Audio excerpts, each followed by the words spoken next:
guys, so you join me here on this crisp beautiful morning. As you can see, the mist is still well in, not quite lifted yet, hopefully it will a bit later. Today I'm on a deep canal, typical of them what you find up north, ones that I love fishing, and I'm hopefully going to run you through everything to do with long pole fishing. Might catch a few skimmers and bream if we're lucky, but we'll see how we get on. So the main plan of attack today is going to be fishing ground bait. So the ground bait that I like to use this time of year is river. The reason being, you can get quite a lot of particles in it. It nips together quite well. And with the temperature dropping, I tend to shy away from fish meals this time of year, whereas in the middle of summer I will use a fish meal. I'll show you how I'll mix this up, nice and simple.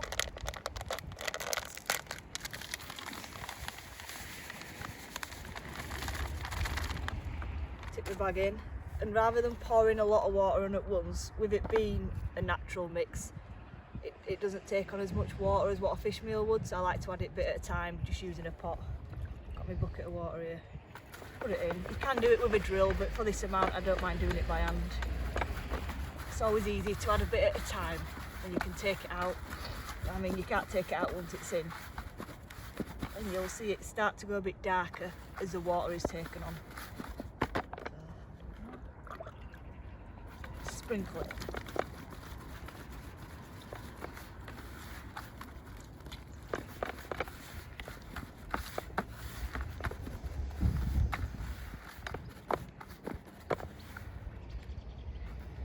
That's getting there now. I'll add a little bit more and then I'll leave it, do a bit more setup, and then I'll come back to it as it will absorb some of the water. Finished setting up now, come back to it. As you can see, it's dried out a bit. Just gonna add a little bit more water. Not a lot, it won't take a lot to bring it back. Maybe a tad more.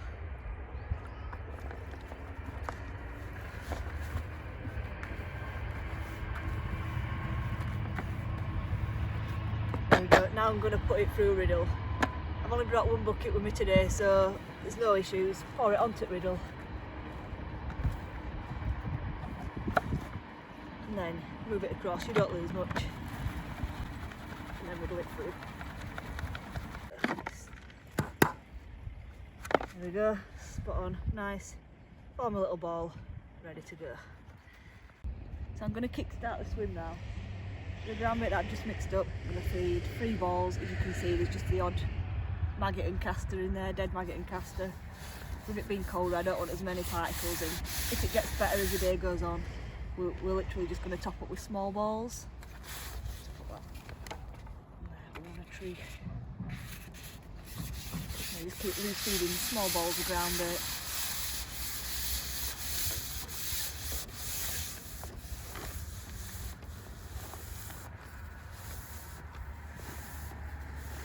Take your time with the balls being quite heavy.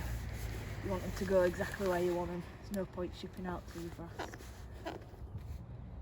There we go.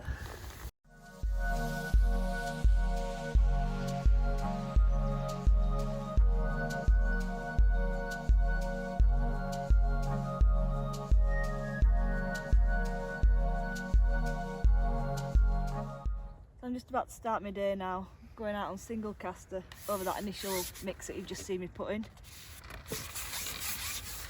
Hopefully there's a few fish there, just a few fish.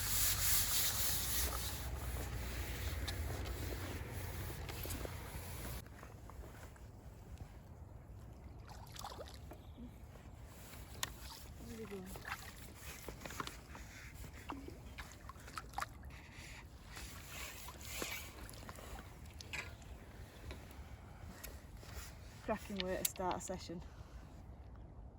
Be happy if a few more of these come along with the odd bonus fish as well. These early parts of the session are all about just working out what's going to be best on day. They are nice fish, good weight builders.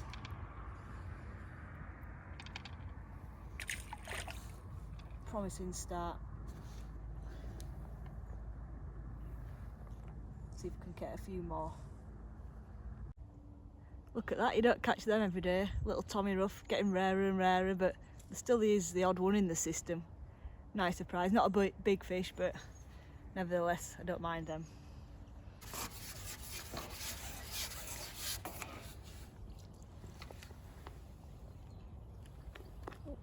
There we go, so I've got another little roach now. Just move that out of the way. So now's as good a time as any to run you through the rig.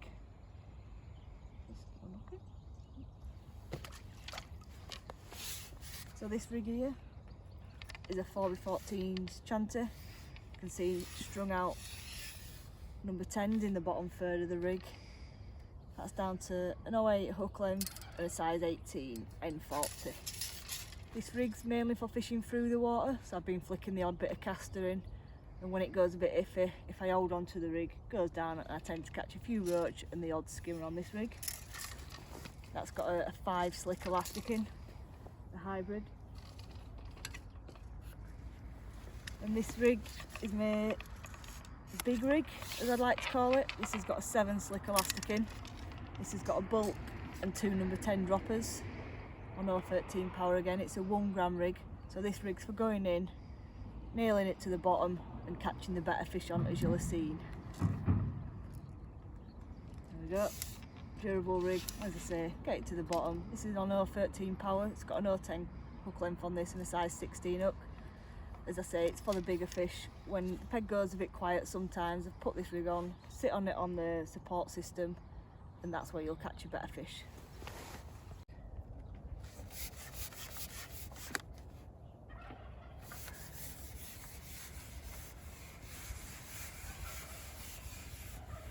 I've just put my heavier rig on. We're catching a few better roach, but I felt like there was some bigger fish at pegs because they were getting weird indications. I've just put my heavier rig on, which is a few more inch over deck. Seems to have caught a nice.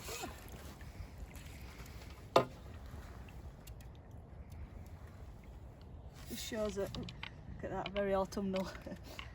Shows that these are sometimes in the peg, but because of the way that I was presenting the bait, the roach were getting it before the skimmers had chance. Because I've got a heavier rig on, bulked straight down and laid more on the bottom, it was sat there for the other skimmers to come and pick up rather than the roach to intercept on the way down. So as you've seen, I've just caught a couple of nice skimmers.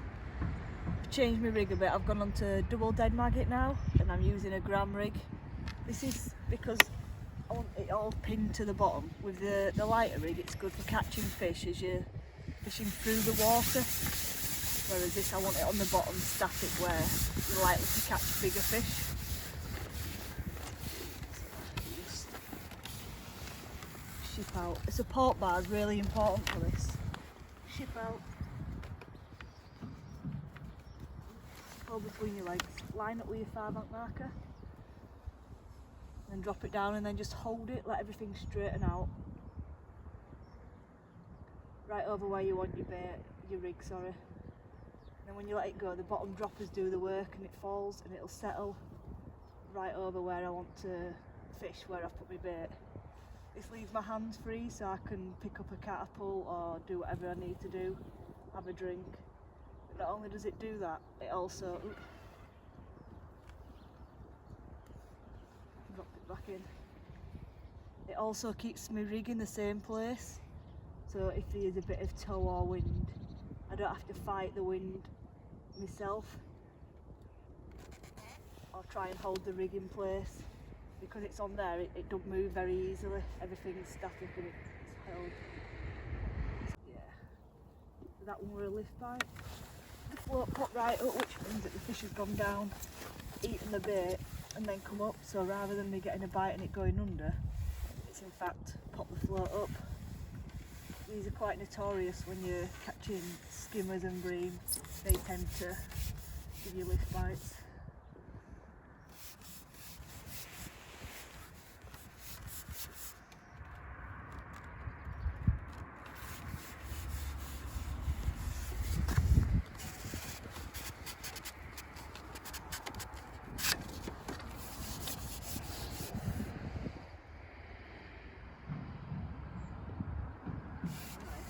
Bream is this one.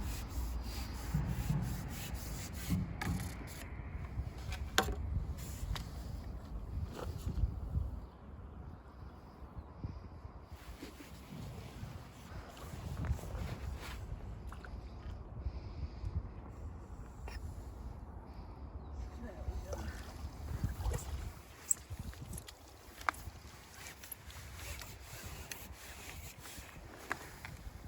take his hook out and then I'll hold him up to the camera for you.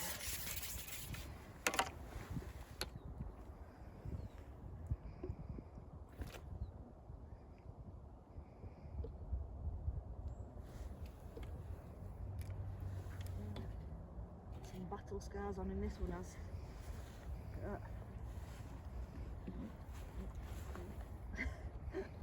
Don't want him going back.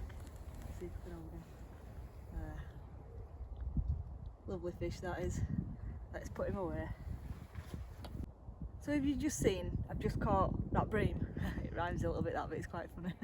So I'm going to feed a conker sized little bit of ball of ground bait. As you can see, there's literally a couple of maggots in there, a couple of casters, and to that I'm just literally a sprinkle of casters.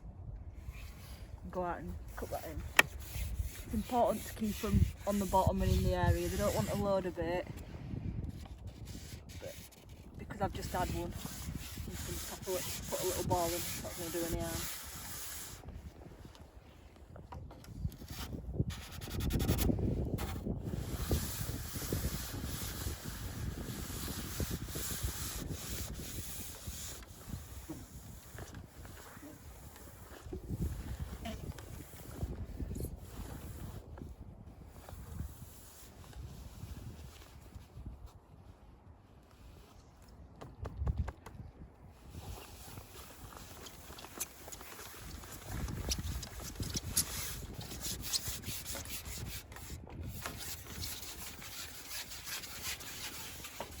Hopefully we'll be able to catch a few more, but we'll see how it goes. Catching a few of these skimmers now. It's been evident that since changed the rig, it's been the difference. Great fish on these sort of waters either.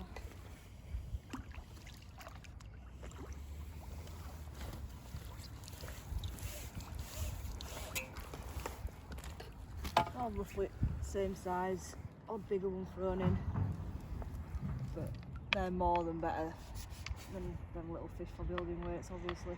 Don't catch them as fast, but when you do catch them, obviously, lovely fish. Hopefully there's a few more waiting for us.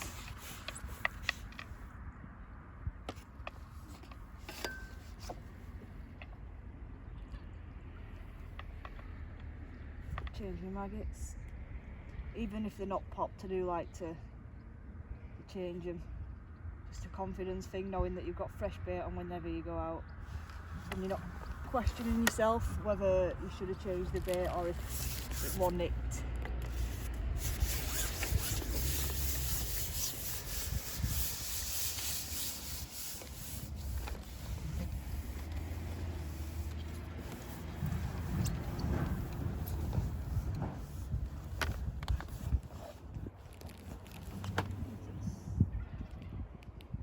Bar. Drop your rig and hold it, let it all. It does like a little shake sort of thing. There's a float when the boat's at the bottom, sort of like you see it jiggle. Let the rest of it drop. Sit and wait for your next fish.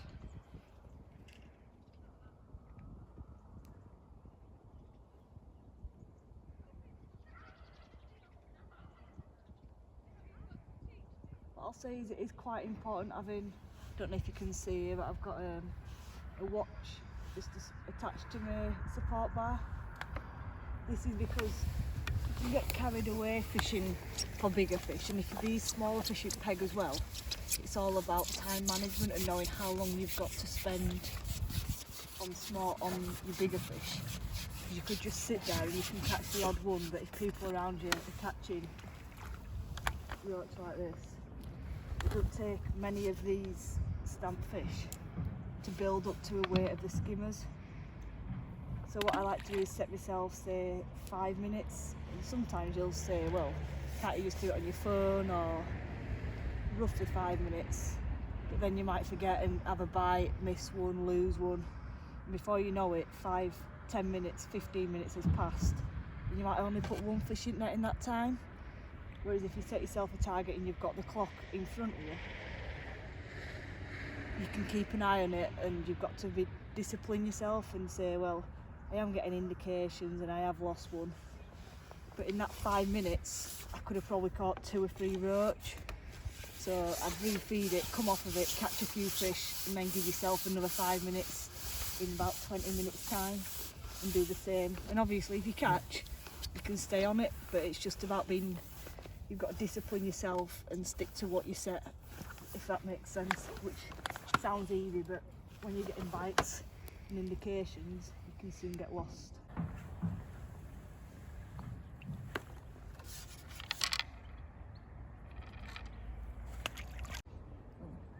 So we're coming towards the end of the session now, guys.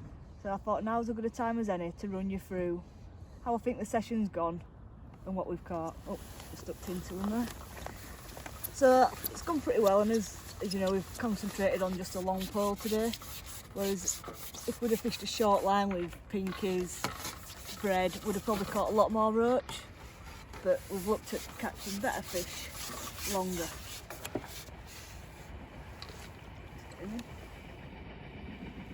So we've had loads of them sort of size fish. This on mainly the strung out rig, so I've set 2 rigs up for today, the strung out rig and the bulk rig. Caught a lot of fish that sort of size on the strung out rig, and then I've caught the skimmers on the bulk rig. So it's just important to set up two rigs over the same area, because that gives you a chance of catching different fish. Not saying that you won't catch the skimmers on this rig or you won't catch the roach on the other rig, it's just putting the odds in your favour and weighing up what's the best method for the day. Sometimes you won't catch on the big rig and all your fish will come on the strung out rig and the other way around, so it's always best to have them in your armoury. But apart from that, we've had a really nice session, caught lots of fish, and we'll show you what fish we've caught in a moment. But for now I'm going to see if we can catch a couple more.